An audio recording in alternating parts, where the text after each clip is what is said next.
And that principle states that our connection, our way to connect with that divine presence and power in the universe, is to pray and to meditate. And every religion has some form of prayer. And all of their followers are encouraged, of course, to pray. Seldom, though, are the followers guided in how to pray. They're just told to pray. And this causes doubts to arise. And people begin to wonder, oh, am I praying correctly? And maybe they don't want to pray out loud, because they think they might not be doing it correctly. And they especially wonder if they're praying correctly, if their prayers aren't being answered. So you might be sitting there and wondering, oh, well then what exactly is the right method of prayer? How do we pray right? And the truth is that there is actually no right or wrong way to pray. Because there are many different ways to pray, as there are people upon the earth and as there are many different religions. So simply, praying is speaking to God in whatever style, manner, language, or words that feel comfortable for you. And I don't think it has to be words all the time either. Words are wonderful. But I've got a friend, Reverend Peggy Conkle, that just loves to dance in church. And she does dance, and that's her prayer. And our musicians, they sing so beautifully. That's their prayer. And when I've heard that when you sing, you pray twice. So there's various ways to pray. In Unity, we just celebrated our 19th year of World Day of Prayer, and that was last Wednesday and all through Thursday. And a group of us traveled over to Citrus County to participate in that event over there. And it was such a conscious-raising event for all of us, because it was a blending together and honoring of many, many different religions and their way of praying. And we received these candles, and I saved them for today. And I just love the little letter that they gave us to go with everything. And this part I would like to read to you. Let us all light a candle and use this prayer booklet to experience the language of peace found in the many religions of the world. And in their beautiful little prayer book that they put together, we find all kinds of prayers. We find a Jewish prayer, we find the Christian prayer, we find the Baha'i, the Buddhist, the Hindu, the Native American, Muslim prayer, just so many prayers in this little prayer book. So that was really wonderful of them to give us that we could look at all of those different ways of praying and the words that are in there. Well, more importantly than the words in the prayer book, or the words that we say here each Sunday, which are important, I believe, but we really have to look at the reason that we pray in the first place. And you see, prayers are not said to impress God. Prayers are not said to impress God or to, impress upon His mind to give us things. But prayers are to impress upon our own spiritual consciousness. Prayer is to raise our own level of consciousness to where we finally realize that we are one with that one presence and that one power that's in the universe, and that is God the good.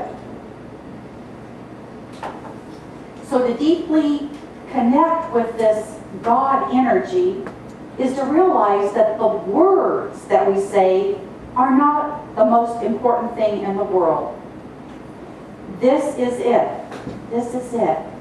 It's to become aware that every thought, every emotion, and every act that we do is a prayer to God. It's actually what we're really claiming for ourselves by our thoughts, emotions, and actions. The life that we're living moment to moment is establishing and manifesting that prayer. Now, this may be a totally new way of thinking about prayer and the power of prayer. And it's like the great writer Eric Butterworth wrote and titled his book, "The Power is Within You." The power is within you. You see, our intentions are transmitted every moment by moment, by the way we live our lives. And it's not just during those little times, let's all admit it, those little times that we might say, "Our Father who art in heaven," or whatever our prayer is. It's how we live our life. And that's what we call true prayer, the 24-hour kind. And that kind of prayer is always answered. So if your thoughts and your feelings and your actions are in agreement with your formal prayers that you're praying, then you have great power at your fingertips. Right at your fingertips. And with this kind of praying, you can expect seeming miracles to happen in your life. And I say seeming miracles because actually there are no miracles, at least according to A Course in Miracles, if I'm understanding it right. Yeah. According to the Course in Miracles, a miracle is when you change your perception, when you change your mind, when you see the good that is happening in an event that's happening right before your eyes, and you turn your thoughts around to the good. That's when the miracle occurs, the seeming miracle. To take us deeper into that idea about miracles, I'd like to read from The Quest, written by Richard and Mary Alice DeFola. And on page 118, they say, "If we believe that we need a miracle in order to attain our good, whether it be healing, prosperity, concern for another, whatever, if we feel that only a miracle can help, then we are automatically limiting the power of our prayer. In focusing too specifically, we are ignoring the fact that God's desire for us is total good. No miracles are needed to bring that good to us. No miracles are needed. The very nature of God is wholeness, abundance, and love. As part of God's creation, we are inheritors of all of that. And to tap into those attributes is natural, not miraculous."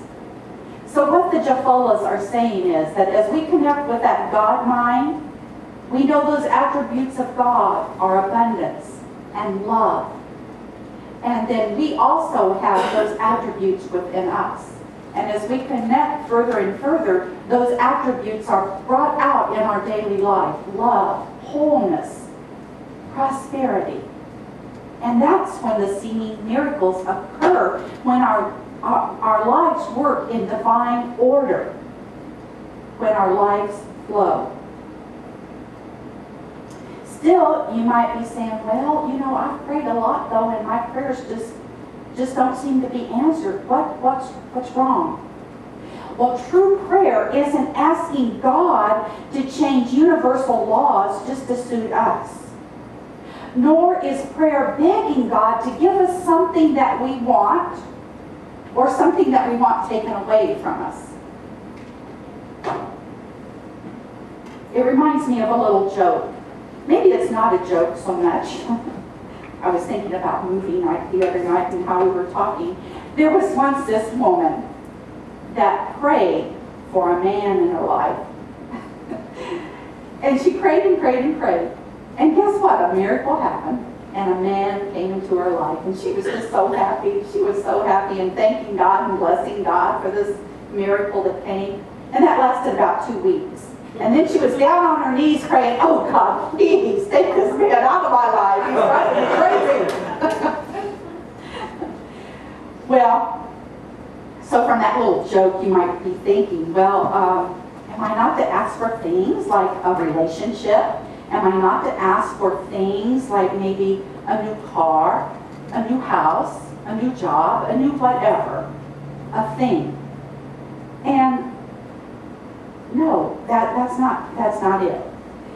There's nothing wrong with praying for things if you feel in your heart that that's God's desire for you and God's will for you. And in unity, when we pray for something, we always tag on to the end, this or something better. And when we do that, and we really mean it, now we got to really mean it, we can't just tag it on there and not really mean it. It means I'm not attached, God. I'm not attached. I'm not attached to the outcome. You know, I really want this thing. I desire this thing. I think it's your will. And then we have to hold the thought too, well, you know, and if it doesn't come right now, I understand. Or if it doesn't come in the way I want, I understand. This or something better. It reminds me of a time, probably about 3 or 4 years ago, and some of you might remember it, but I know some of the newer people might not know. I stood up here in this very spot, and I talked about how God had answered our prayers, and we were going to move to Perkins Street. Do you remember that? This beautiful 1920s house on Perkins Street. And it was a private sale. And so we had more or less just kind of moved to Florida and put down, let me quote, a little bit of money to this lady just to hold it for us. And then we said, we're going to go to the bank and we're going to get financing. Now, in the back of our mind, we were thinking too, oh my, we've just moved to Florida. You know, both of us have new jobs. Who's going to really trust us in the banking institution? We know those scores, they add up, and that might look a little bit unstable, and we're making less money, and we're wanting more house and everything. So anyway, so it went on for weeks and weeks and weeks and weeks. And finally, we got a call from the bank, and they said, hey, your loan has been approved. And I was jumping up and down for joy. Oh boy, oh boy. And so I called the lady up and I go, our loan's been approved. We're ready to move on that. And there was a long pause. And she says, oh, I'm so sorry. She said, I didn't think you were getting financing and I sold the house to someone else. Well, needless to say, I was not very much in principle at that time. Didn't say anything to her though, nothing like that. But you know, I was going, oh God, what does this mean? But the truth is, this or something better. I know I was saying that. I'm pretty sure I was saying that. I know enough to do that. Yeah. But maybe I didn't mean it, you know, and I was disappointed, deeply disappointed. But then I got back in principle, and I knew that something better was coming along. And you all know pretty much now that we've got a beautiful, beautiful house from God's kingdom. You know, it's even better and cheaper than what we had originally thought of. So that's it. God's storehouse is so good, and God always has in mind the very best for us, whether we realize it or not. You know, it might be that we want that thing, but then, you know, if I got that thing, that wouldn't have been the right thing to receive from God. And so, you know, I just count my blessings of all the wonderful things that I have received. And prayer is also a way to express your thanks for all your many blessings in life. And we need to begin blessing exactly what we have now. Even if we don't have, say, the perfect house, the perfect whatever, just bless it. Just bless what you do have. And that's a way that more blessings can come into your life. And so that's a need to pray too. We pray for things yet to come and bless it. And we envision it. And that's what we call in unity affirmative prayer. And I think this is the biggest difference between the way that unity prays and the way some other religions pray. And it's not to say that we're right and they're wrong. You know, we just feel like to follow our philosophy, to pray in the affirmative is the very best way. And, you know, it's important for us to have prayer partners. Because there's times, let's face it, folks, when we might crash and burn a little bit, and we're down. And we need a prayer partner, someone that's on the ball right then to pray with us and to help see us in the light again, when we can't see ourselves in the light. It's good to have a prayer partner when you're celebrating something too, and just say, pray and celebrate with me. And you know, silent unity is that line that we can always call 24 hours a day, anytime, day or night. That can be our prayer partner. And that's what unity was founded upon prayer. And that's a great legacy that we have. And you know, as we go further into our prayer life and just become closer to God, I think it's important as a congregation that we practice what we preach. So you were given a little paper today with your name to put on it and your personal prayer request. Do you all have that now? Everybody have one? Oh, those guys back there don't have one. All right, the technicians need one too. Now, I want to ask somebody, and you know we're accepting of all, was there any class clowns or anything that made paper airplanes in school? Oh, I just knew it. Oh, Toby, I didn't expect you. Well, Toby, you're closer. Could you come up and give us a demonstration on how to make a paper airplane out of this? I know you fold it like this to begin with, don't you? Come up here and show us, Tony. You're a good teacher. I can make dollar bills out of, I mean, both sides are dollar bills. Well, just do it the best you can. What do Long time. So you fold it in half. Oh, yeah. Okay, she's got it. Okay, tell them as you go then. You fold it in half and fold it so that your prayer request is inside. And then what's wrong? This is wrong. She's still, Hold on. hold on, she's got it. Okay, now what?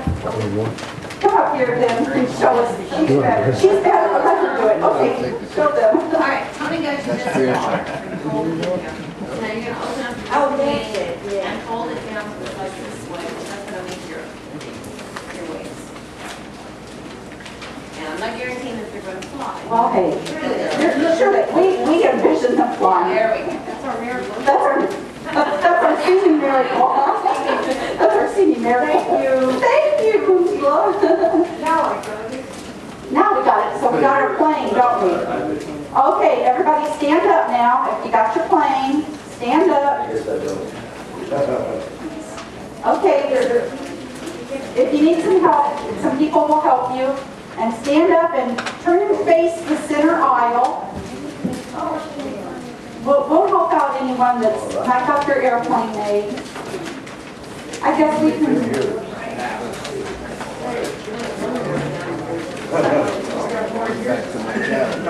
We should have gave this to the children too to do that there in the back.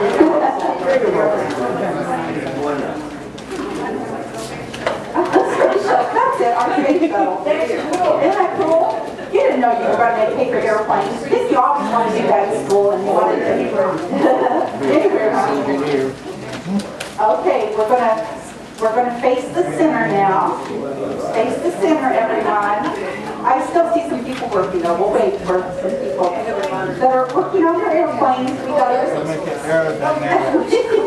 Woo-wee. She's got a step. That's a step with.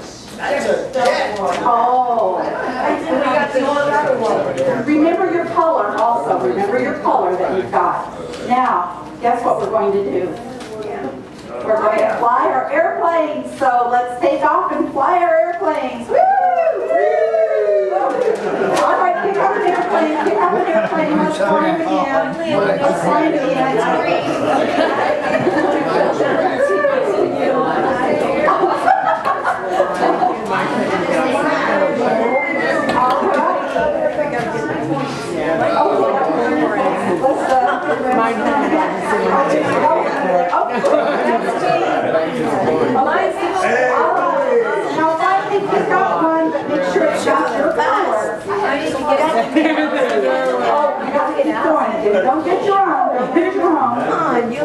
your own.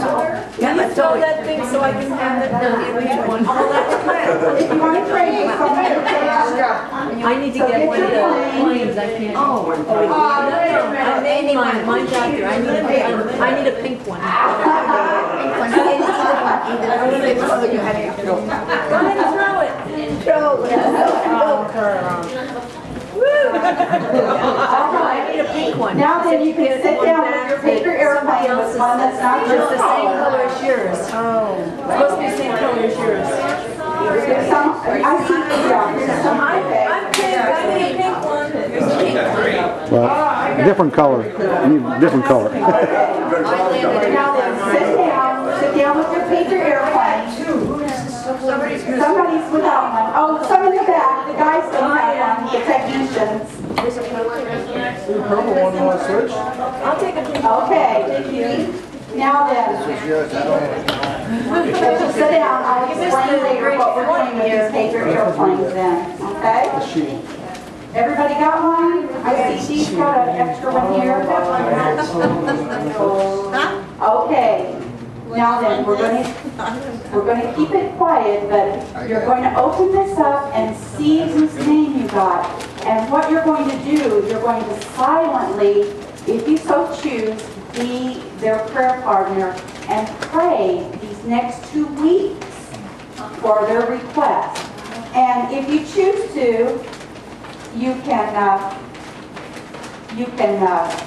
make yourself known if you want to pray with that person today. And this will be, we'll figure it out in a couple of weeks. We'll do it the first Sunday in October then. And then we're going to see how many prayers were answered and the people that would like to share their prayer request and how it was answered and their prayer partner. So you all have it. You're going to pray then for 2 weeks for this request and this person. All right? What was the date, Mary, that It will be the first, yeah. she got her own? Here. Oh, well, we'll pray with someone. You got your own here, soul man. You already know your prayer partner then. Okay, there you go.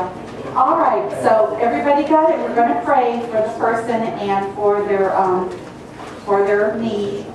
And then we're going to see, we'll do an experiment to see how prayer works. We'll see the power of prayer. But isn't it nice just to know that there's somebody there praying for you? And if you'd like, you could also call up Silent Unity and have Silent Unity pray for your new friend here. All right? So I'd just like to say, God bless you all as you go forward in your prayer life and living your life moment by moment in a prayer. God bless.